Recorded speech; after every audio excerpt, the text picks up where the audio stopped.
भाजपा प्रदेश अध्यक्ष एवं सांसद सुरेश कश्यप ने एक प्रेस वार्ता को संबोधित करते हुए कहा कि मनमोहन सिंह की यूपीए सरकार में जो पार्टियां शामिल थी या फिर जिन्होंने समर्थन दिया था, उनमें राष्ट्रवादी कांग्रेस पार्टी, डीएमके, राष्ट्रीय Janata Dal, Samajwadi party, Bahujan Samaj party, left और टीएमसी समेत कई राजनीतिक दल थे। उस दौरान इन सभी पार्टियों के लोगों ने इस किसान बिल को लेकर अपना समर्थन दिया था, परंतु आज ये सभी पार्टियां कांग्रेस के साथ मिलकर इसका विरोध कर रही है। किसानों का हित करने में ये सभी पार्टियां बराबर की दोषी हैं। आज इन पार्टियों के नेता जनता में अपना विश्वास खो चुके हैं। ये निर्दोष किसानों के कंधे पर रखकर बंदूक चला रहे हैं, किसानों के हितों की बलि चढ़ा रहे हैं। पिछले कई सालों से हम सब ने देखा है कि देश में कहीं पर भी कोई आंदोलन हो, अपना अस्तित्व बचाने के लिए लोग उसमें कूद पड़ते हैं और अराजकता फैलाने का प्रयास करते हैं। अपना वजूद बचाने के लिए अपनी विचारधारा और अपने सिद्धांतों को छोड़कर तत्कालिक राजनीतिक लाभ के लिए मैदान में उतर आते हैं। किसान आंदोलन से जुड़े नेताओं ने प्रारंभ से ये कहा है कि इसमें पॉलिटिकल पार्टियों को एंट्री नहीं देंगे,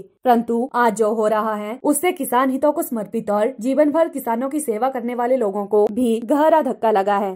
कृषि सुधार कानून का आज तमाम राजनीतिक पार्टियां पुरजोर विरोध कर रही हैं। दोनों बिल आए हैं, इससे किसी प्रकार से भी किसानों का हित नहीं हो रहा है। दोनों ही बिल किसानों के हक में हैं। इसमें जो प्रावधान किए गए हैं, ये बात स्पष्ट है कि ना तो एमएसपी बंद की जाएगी, ना पीएमसी को बंद किया जाएगा। जिस प्रकार से एमएसपी पहले किसानों को मिल रही थी, उसी प्रकार से आगे भी मिलती रहेगी। और जिसका सीधा सीधा ताज़ा उदाहरण अभी पंजाब का है, जहां धान की सबसे ज़्यादा खरीद इस वर्ष एमएसपी के तहत की। दूसरा, एपीएमसी को लेकर जिस प्रकार से किसानों के मन में एक भ्रांति डाली गई है, केंद्र सरकार, केंद्रीय कृषि मंत्री ने बार बार इस बात को स्पष्ट किया है कि किसान स्वतंत्र होंगे, वो कृषि मंडियों में अपनी उपज बेचें या फिर खुली मार्केट में अपनी फसल को बेचें। किसान देश के किसी भी कोने में अपनी फसल को बेचने के लिए कभी भी कहीं भी बेच सकता है। कहीं के भी जो व्यापारी आकर कहीं पर भी किसानों की उपज को खरीद सकते हैं। तो इसमें किसी प्रकार का हित किसानों का नहीं होने वाला है। स्पष्ट रूप से सरकार ने कहा है कि बिचौलियों से किसानों को बचाया जाए, उनकी उपज का सीधा फायदा किसानों को मिल सके। इस दृष्टि से बिल बहुत ही महत्वपूर्ण है। और मैं ये भी कहना चाहूँगा, जब यूपीए की सरकार थी, श्री मनमोहन सिंह जी प्रधानमंत्री थे, उस समय यूपीए के घटक दल और बहुत सारी दूसरी पार्टियां जो इस बिल के समर्थन में थे, लेकिन जैसे भाजपा की सरकार बनी, आज वही लोग इसका विरोध कर रहे हैं। हम देखते हैं कि आज किसानों का आंदोलन न होकर इसका राजनीतिकरण कर दिया गया है। जिस प्रकार से आज चाहे आप पार्टी है, चाहे कांग्रेस पार्टी है, चाहे सीपीआईएम है, चाहे सीपीआई है या दूसरे अन्य पार्टियां, इस बिल को लेकर जो बयानबाजी कर रही हैं या जिस प्रकार से वो इस किसान बिल के विरोध में खड़े हुए हैं, उनको किसानों से कुछ लेना देना नहीं है। केवल अपनी राजनीतिक रोटियां सेकने का प्रयास कर रहे हैं। किसानों को उनकी उपज का सही लाभ मिले, उनको अपनी उपज को देश के किसी भी कोने में बेचने के लिए स्वतंत्र हों और बिचौलियों से उनको छुटकारा मिल सके। उस दृष्टि से बिल बहुत ही महत्वपूर्ण है। सरकार ने बार बार कहा है, केंद्रीय कृषि मंत्री जी ने बार बार किसानों को आश्वासन दिया है कि किसानों का हित किसी प्रकार से भी सरकार नहीं होने देगी। और मैं ये भी कहना चाहूंगा कि किसानों के हित में अगर किसी ने फैसला लिया तो देश के यशस्वी प्रधानमंत्री श्री नरेंद्र मोदी जी, जिन्होंने कि पहली बार इस देश के किसानों के बारे में सोचा।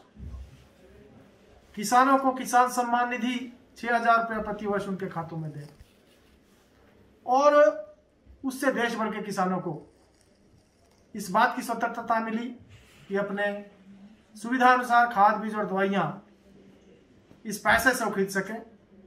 और जो किसान बिल भी लेकर आए उसमें भी इस बात को सुनिश्चित किया गया कि किसानों का किसी प्रकार का हित इन बिलों के माध्यम से ना हो। तो दोनों ही बिल मैं कहना चाहूंगा, इसमें स्पष्ट रूप से कहा गया कि किसानों का कहीं अहित नहीं होगा।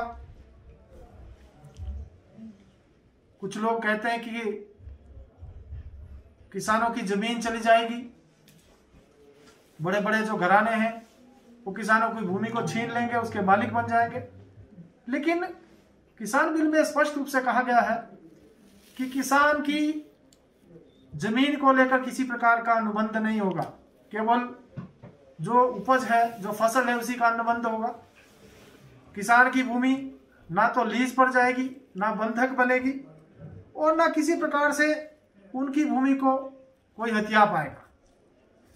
तो इस दृष्टि से मैं कहना चाहूंगा कि जो दोनों बिल आए हैं वो किसानों के हक में है। भारतीय जनता पार्टी किसान बिल का समर्थन करती है। मैं प्रदेश अध्यक्ष होने के नाते इन दोनों बिलों का समर्थन करता हूं, और मेरा आग्रह रहेगा, जो कुछ लोग राजनीति करने का प्रयास कर रहे हैं, अगर कृषि बिलों के संबंधित उनको कोई सुझाव देना है तो उनको सुझाव देने चाहिए, लेकिन उनको किसानों के हित में खड़ा होना चाहिए कि इस देश का किसान जो कि अन्नदाता है,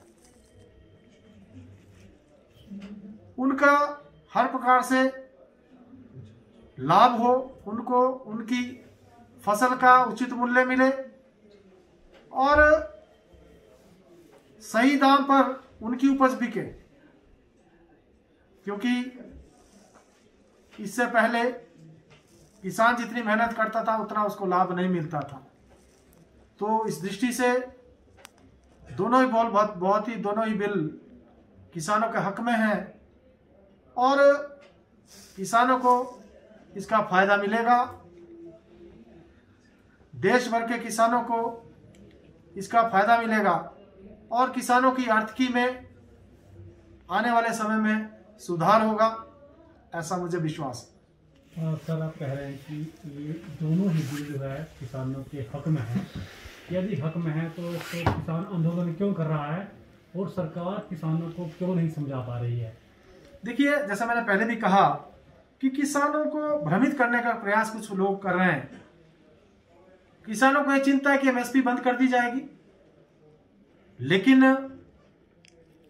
केंद्र सरकार ने बार बार यह कहा, आदरणीय कृषि मंत्री, केंद्रीय कृषि मंत्री श्री नरेंद्र तोमर जी,